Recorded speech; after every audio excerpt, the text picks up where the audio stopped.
Welcome to Nashville.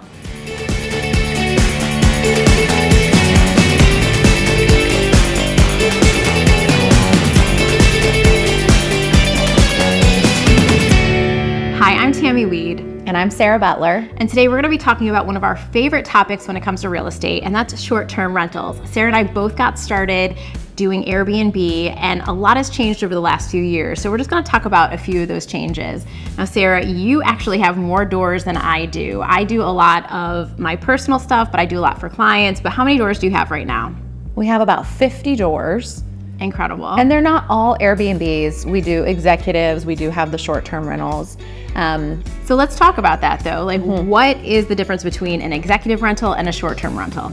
So short-term is anything less than 30 days, which means you don't need a permit if it's more than 30 days, but you do need a permit, which also means hotel occupancy taxes, and then state and local fees that are automatically pulled from the different platforms, Airbnb and VRBO, Vrbo. So anything more than 30 days, you are permit free. You can operate as you see fit.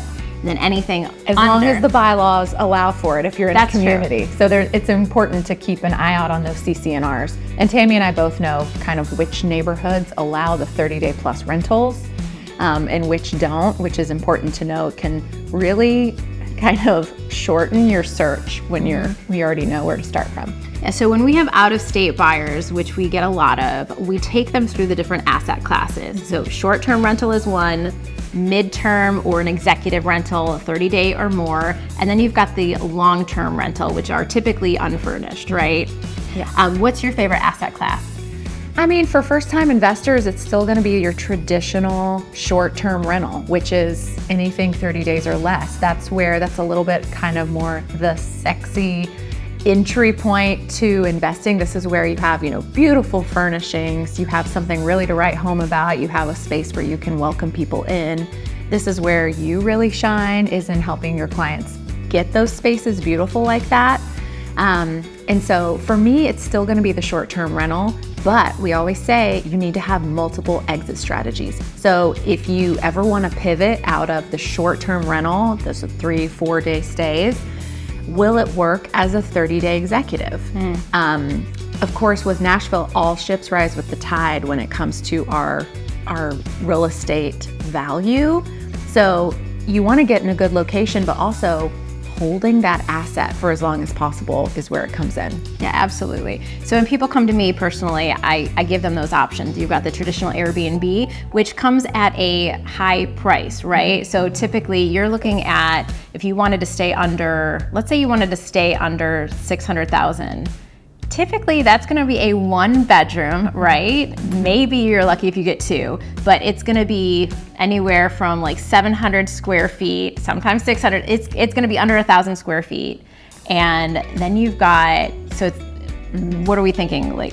So size doesn't matter to me as much as layout does, because the name of the game is heads and beds. Yep, so you definitely wanna get as many people in there as you can. So a 2-bedroom condo, for instance, can sleep 8 people per zoning. That's current zoning as of today in June of 2024. So if you're watching this later, maybe it's changed, but as of right now, a 2-bedroom condo can sleep 8 people. Well, 8 people in a 2-bedroom condo can really generate some really good income for you.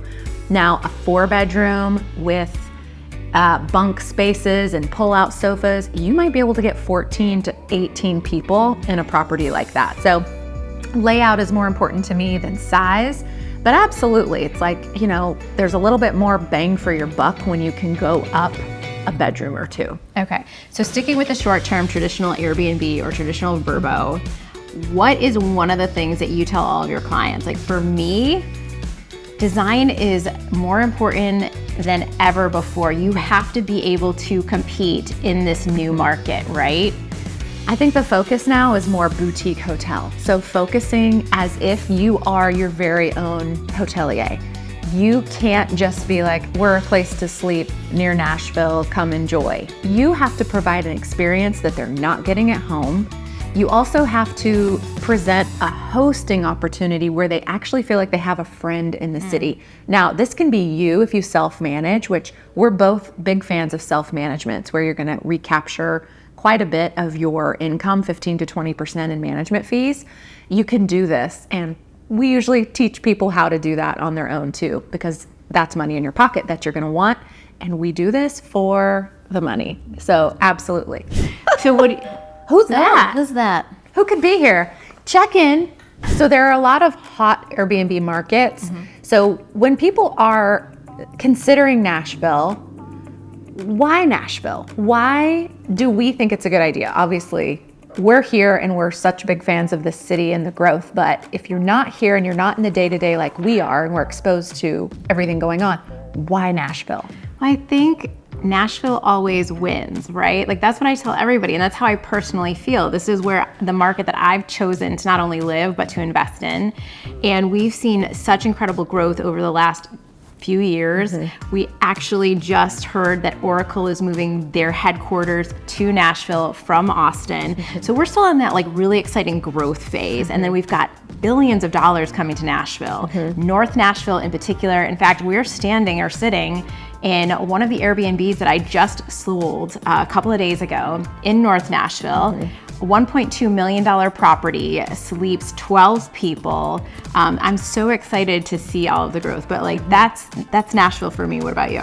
Well, I mean, we're the new Silicon South. So we're a tech town now, which I couldn't have predicted, you know, growing up here that we were always Music City and we will always be Music City, but we're also a tech town. So the number of dollars that are flooding into our city, I don't see the cap on Nashville. From everything going in from, you know, East Bank, River North to Oracle, I think that it's just a really exciting time to be here. So yeah, and that's true. Nashville has always been a draw because of the Music City, or because we're Music City, but now we've got these different sects. Like you said, we've got tech, we've got health. Yeah, and that's what makes our tourism numbers so strong.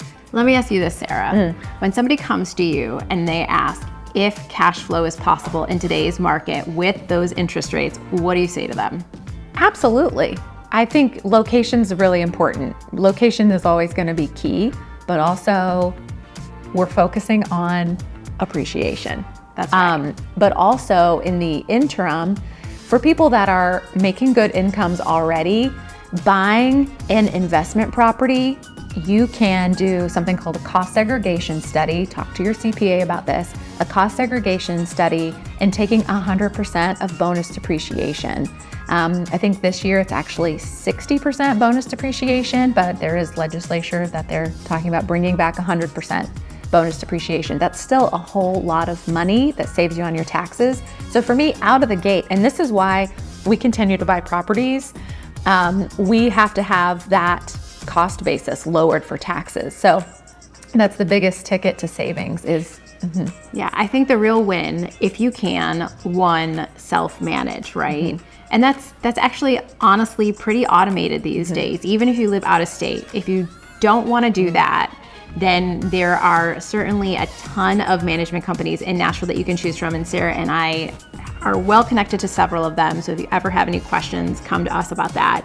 But self-managing and then offering your guests a really beautiful hotel at home experience is honestly the best win, and then waiting on the appreciation. If you have questions about Airbnb specific to the Nashville market and Gatlinburg, we also do the Smoky Mountains.